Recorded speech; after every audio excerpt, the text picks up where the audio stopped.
Paz e bem, sou Paulo da Costa Paiva, leigo professo na Ordem Franciscana Secular e também idealizador da mídia digital Partilha Franciscana. Lá você encontra tudo relacionado à espiritualidade franciscana, mais precisamente nossa dos penitentes terceiros, mais conhecido como Ordem Franciscana Secular. Lá você encontra textos, vídeos, curiosidade, biografia de santos e muito mais. Também aproveito e faço um convite para conhecer nossas fraternidades espalhadas por esse mundo todo, há mais de 800 anos, levando Jesus Cristo na bandeira de nosso fundador São Francisco de Assis, na simplicidade, mas com muita alegria. Hoje vamos dar continuidade à história da Ordem Franciscana Secular. Hoje vamos falar de Francisco e os Penitentes, sempre mostrando para vocês a nossa fonte, que é o livro Manual para Assistência, a Ordem Franciscana Secular e a Juventude Franciscana. Esse livro foi produzido pela Ordem Franciscana Secular do Brasil. Então vamos lá.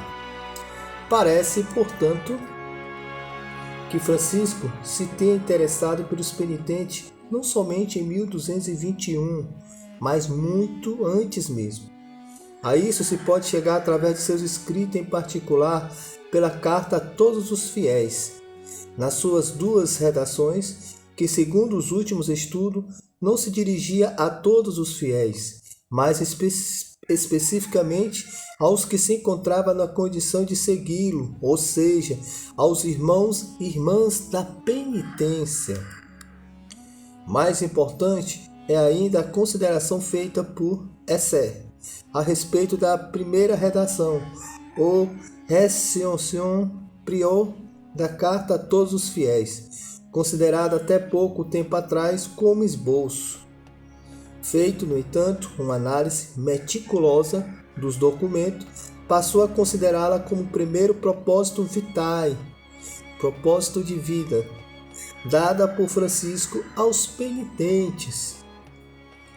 Mesmo na ausência de outros documentos, Essé disse que, tendo diretamente em vista o movimento penitencial, é muito claro que nós encontramos diante de uma instrução dirigida a pessoas que abraçam o movimento da penitência.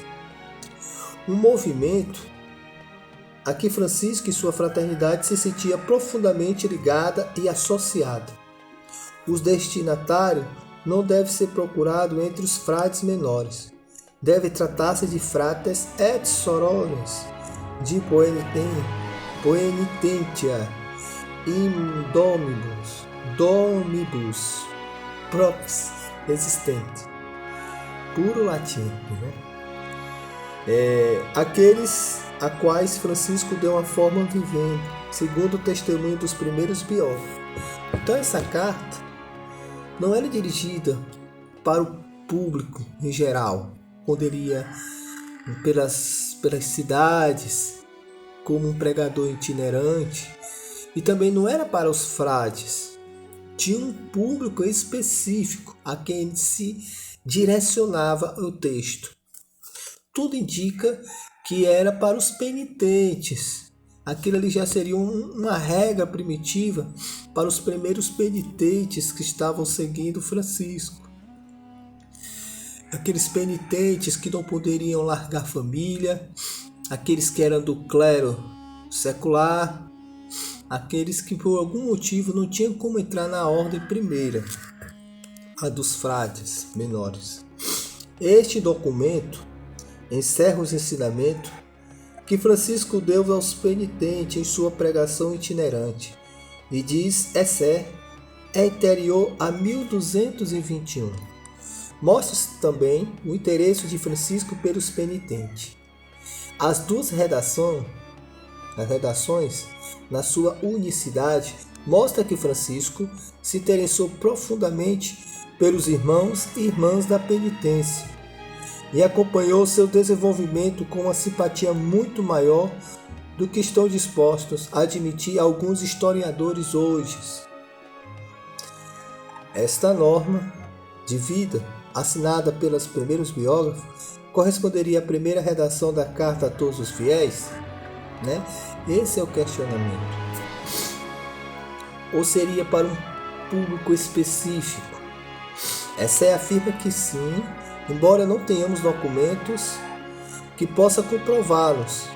Este fato afirma Iriarte no falar do autêntico testemunho da consciência de fundador que o santo tinha.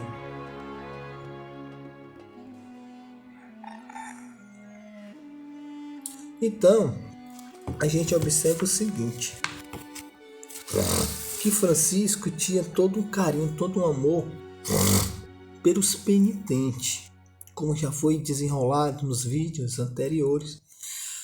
Essa era uma realidade muito comum naquela época. Era a forma do leigo se manifestar, agir como sujeito dentro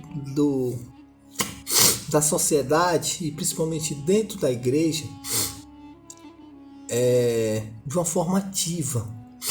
Então, a forma que ele se tornava possível para eles era sendo penitentes. Fora isso, quem eram os principais protagonistas da igreja? Era o clero, né? O leigo sempre naquela situação mais passiva, recebendo as orientações e vivendo a sua vida no cotidiano. Mas os penitentes queriam ir além disso.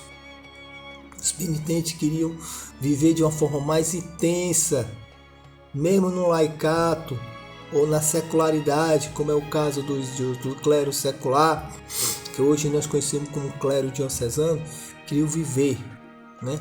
O clero secular tinha uma limitação, uma certa carência de formação para instruir o povo na época.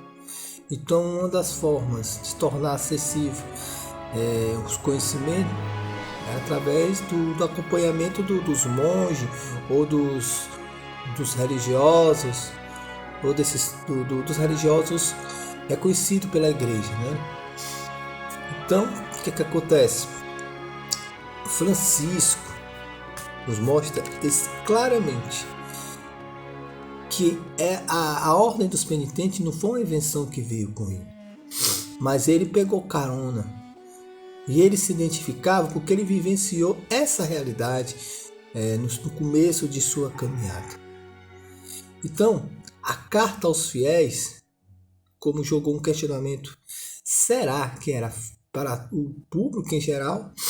Ou seria ali já o primeiro esboço de uma regra primitiva dos penitentes que optaram de viver a penitência dentro de uma mística nova e revolucionária dentro da igreja, que seria o franciscanismo, né?